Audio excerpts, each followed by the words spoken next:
गुड़िया की आत्मकथा। कहीं एक छोटे से गांव में एक प्यारी सी गुड़िया रहती थी। वह गुड़िया अद्वितीय थी क्योंकि उसमें जादू था।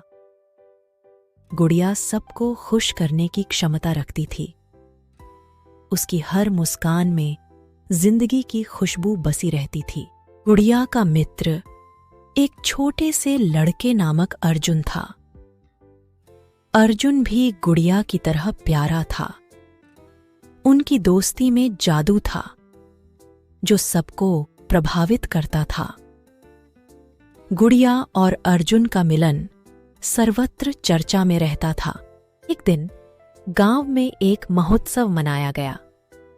सभी लोग खुश थे और खासकर गुड़िया और अर्जुन बहुत उत्साहित थे। महोत्सव के दौरान एक जादुई चिराग मिला। चिराग में जिन्न बंद होता था जो 3 इच्छाएं पूरी करने की क्षमता रखता था। गुड़िया और अर्जुन ने चिराग को देखा और उनमें जादू की शक्ति देखी।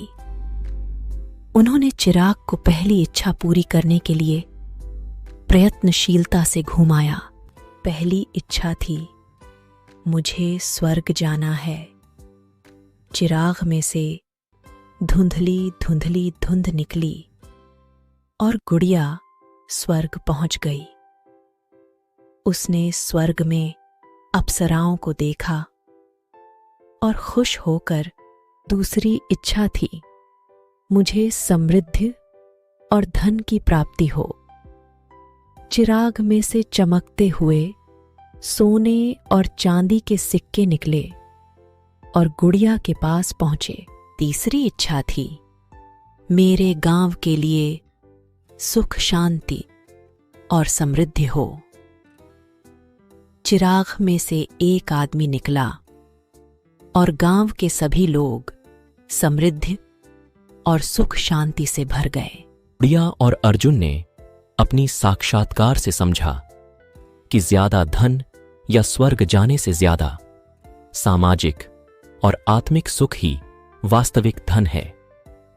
वह यह सीखने लगे कि हमें अपने समाज और आसपास के लोगों के साथ सहयोग करना चाहिए और उनकी मदद करनी चाहिए। इस कहानी से हमें यह सीखने को मिलता है कि जिंदगी में सच्ची खुशियां और संतुलन वही है जो हम अपने आसपास के लोगों को खुश देखकर महसूस करते हैं। व्यक्तिगत समृद्धि और समाज की समृद्धि में संतुलन बनाए रखना चाहिए।